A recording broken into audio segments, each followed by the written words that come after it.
After Anderson first dropped his stance and tried to pull you into a fight, what went through your head? You know, we expected him to do things like that. He's done it plenty of times in a lot of fights, and he does. It's not. I don't see him as being cocky. You know, I see him as trying to mentally defeat you in there, and that's just part of the warfare. It's like any other type of style. It works for him.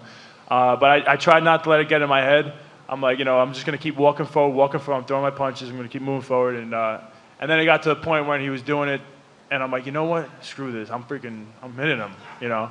And I believe in my power. You know, Ray Longo, my striking, I do really good. You know, we brought all these national champion boxers, and they never came back for sparring. I believe in my stand-up, but again, I'm going against Anderson Silva, so everybody telling you know you want to go for your takedowns.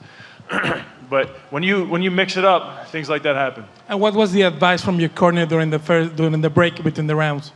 I honestly wouldn't even be able to tell you. I have no idea. I was practicing, was just working on my breathing. Just last one. The two greatest upsets in the history of the UFC are in the family. One with Matt Serra, one with you. How does it feel as a team to get another upset this big? No, it's huge. You know, Matt Serra has been an inspiration from day one. You know, I'm blessed to have amazing people around me. I'm from Long Island, New York, never left. As soon as I got out of Hofstra University, Matt Serra's academy, Ray Longo's academy was right there, Renzo Gracie's academy. I'm blessed with great people who really want to see me succeed, and I wouldn't be where I'm at without them. Chris, first and foremost, congratulations on your win. To your right, down here.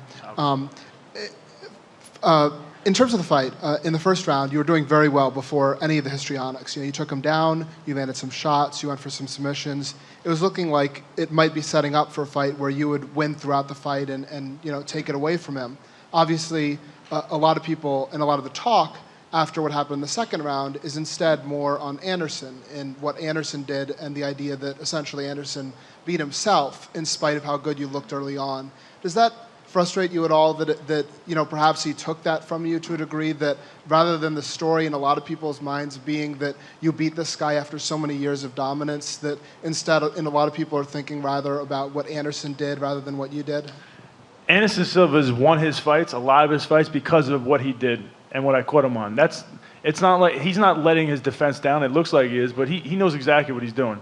And I capitalized on it. A lot of other guys couldn't do that. And so I'm not trying to take that away from myself.